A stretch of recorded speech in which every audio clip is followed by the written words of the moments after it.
Hey friends, let's hang some trim in my bathroom. First, we need to make a trip to Menards.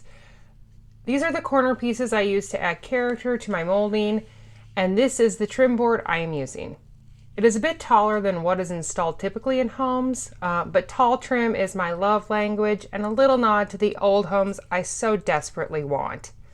First, I paint everything with a coat of my trim paint, Sherwin-Williams Alabaster.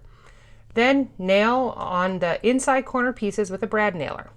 I highly recommend this battery operated one from Ryobi. It is so easy to use. Next, measure the space between the corner moldings. Measure and cut the trim board to size, fit and nail in place. Then fill the nail holes. I like to use this white filler for ease. Let dry, sand if needed after dry, and caulk the areas of gaps. Then paint. Don't forget to install any door stops that are needed. I already have a huge doorknob hole from not having a stop on here for a while, but that's for another day's fix.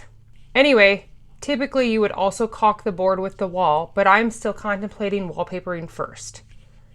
I'm all finished and on to the next project.